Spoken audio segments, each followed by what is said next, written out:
Salve, povo bonito da biologia, Cezão na área de novo para mais uma questão topíssima, importantíssima de genética. E essa questão aqui foi escolhida a dedo, hein? Questão polêmica, por quê? Porque no Google nós encontramos dois gabaritos. Essa questão aqui nós encontramos como alternativa correta A e também algumas resoluções aí, fazendo buscas, né, no Google, na internet, nós podemos encontrar o gabarito D também. Aí a galera enlouquece, né? Nossa, e agora? Como que a gente vai entender isso? Calma, calma, vamos esclarecer tudo. Muita calma nessa hora.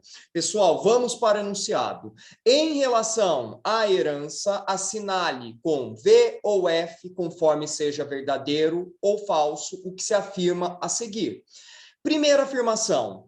Na dominância completa, os heterozigotos apresentam fenótipo intermediário entre os dois homozigotos. Galera, errado, errado. Dominância completa é aquela que nós teremos o alelo dominante, por exemplo, o azão, prevalecendo em relação ao azinho. Isso é a dominância completa. E nesse caso, o cara que é heterozigoto, como esse azão azinho aqui, ele não vai ter um fenótipo intermediário. Não se esqueçam que fenótipo intermediário é aquele que acaba misturando características. E nesse caso aqui, não vai acontecer isso. A característica vai ser de qual alelo? Vai ser do dominante, vai ser do azão. Então, levando em conta que seja um monohibridismo, lá a primeira lei de Mendel com dominância completa, o cara que é azão-azinho, ele vai ter o mesmo fenótipo do cara que é azão-azão. Cuidado, o mesmo fenótipo, tá? Não o mesmo genótipo. Lembrando que fenótipo é a característica que manifesta no indivíduo. Tá? É a característica que se expressa. Então, nesse caso, esses dois caras aqui, eles terão o mesmo fenótipo, apesar de ter genótipos diferentes. Por se tratar de uma dominância completa, tendo o azão, é a característica do azão que vai manifestar. Beleza? Então, essa primeira aqui é falsa. Lembrando que esses casos de fenótipo intermediário são casos de semidominância, são casos de codominância, tá? Estamos falando, então, de uma ausência de dominância em determinada herança. Perfeito? Vamos para a segunda afirmação. Quando ocorre a codominância, olha lá, ausência de dominância, hein? Os heterozigotos apresentam o mesmo fenótipo de um dos homozigotos.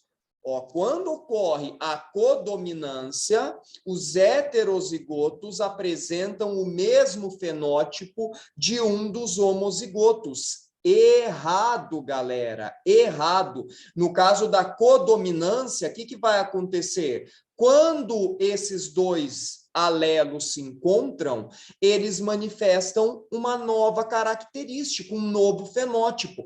O exemplo clássico de codominância é o exemplo lá que ocorre no boizinho, na vaquinha que tem a pelagem malhada. Né? Então, pegamos lá o indivíduo que tem a pelagem em tonalidade de marrom, cruzamos com o indivíduo que tem a pelagem branca, e aí os descendentes podem ter a pelagem malhada.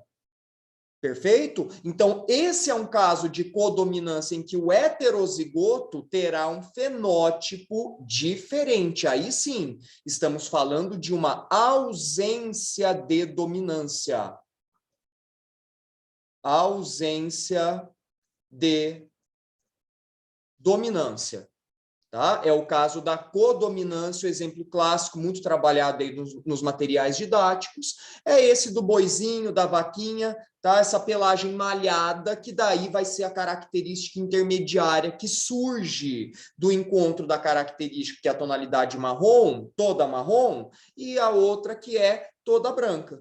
Beleza? Então, essa daqui também está falsa. Cuidado, tem gabaritos aí na internet que considera essa segunda como verdadeira. Não é verdadeira. Tá? Então, essa afirmação aqui, ela é falsa. Beleza? Vamos para a terceira. Alelos letais causam a morte de seus portadores e são considerados dominante quando apenas um está presente ou recessivo quando os dois estão presentes. Galera, essa alternativa aqui também gera confusão, também gera polêmica. Tá? Por quê? Tanto que, como eu já havia dito, alguns gabaritos acabam considerando essa afirmação aqui como falsa. Tá? Mas vamos considerar essa afirmação como verdadeira, tá? Nós podemos considerar, porque via de regra, quando o gene letal é dominante, ele provoca a morte do indivíduo que carrega esse único gene dominante. Ah, Cezão, mas por que essa alternativa aqui acaba gerando confusão? Porque o gene do nanismo, a acondroplasia, esse gene, ele é dominante. Acontece que esse gene para o nanismo, quando em dose dupla, é letal.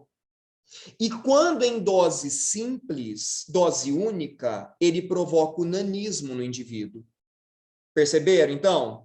Por que pode acabar gerando confusão isso? Mas, via de regra, nós podemos considerar, então, que o gene dominante, quando letal, basta uma dose única dele para provocar a morte do indivíduo.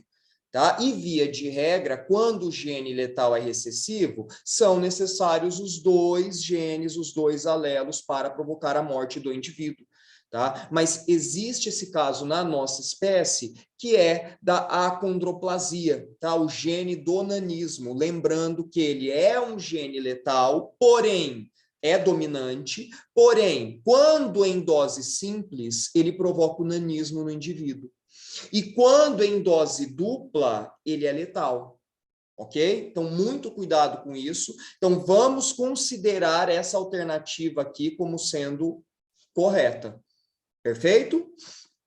Olha a última. A pleiotropia é o fenômeno em que o gene determina a expressão de mais de uma característica. Essa sem polêmica, essa sem confusão. Corretíssimo. Muito cuidado, então, não confundam. Pleiotropia, nós estamos falando de um par de genes, um par de alelos, responsável pela expressão de várias características. Isso nos vegetais é muito comum. Muito comum. A própria ervilha mesmo, que foi muito utilizada por Mendel. Tá? Então, nós temos lá genes pleiotrópicos responsáveis por característica da ervilha, por característica da vagem, por característica da flor. O mesmo gene, tá? O mesmo gene. Isso é um caso de pleiotropia. Ah, Cezão, e na nossa espécie? Na nossa espécie, o caso mais conhecido é o da síndrome de Marfan. Tá? Então, é um problema sério, tá? A pleiotropia na nossa espécie. Por quê? Porque no caso da síndrome de Marfan, em que o mesmo parzinho de alelo, o mesmo parzinho de gene acaba manifestando, expressando várias características, ela acaba prejudicando a formação dos tecidos conjuntivos. É isso que acontece lá na síndrome de Marfan. Então, a pessoa pode ter problemas ósseos, a pessoa pode ter problemas articulares, a pessoa pode ter problemas cardiovasculares. Tá? Então, é uma síndrome que exige um acompanhamento, porque a pessoa vai ter alguns problemas de saúde. Tá? Então, na nossa espécie, normalmente, o que costuma ser cobrado, voltado aí para a pleiotropia, é essa síndrome de Marfan. Tá? Não é algo comum na nossa espécie, como é, por exemplo, lá nas plantas, como é lá na ervilheira, que eu comentei com vocês. Perfeito, galera? Então, essa questão aqui, assinalamos, então, como correta a alternativa A. Tá? A alternativa A. Cuidado, alguns gabaritos consideram como sendo a alternativa D. Tá? Mas não podemos considerar como sendo correta essa alternativa D, mesmo tendo essa polêmica aqui da terceira afirmação que eu havia falado para vocês, né, dos alelos letais dominantes. Tá tendo esse caso aí, essa exceção, que é o gene do nanismo, que é dominante.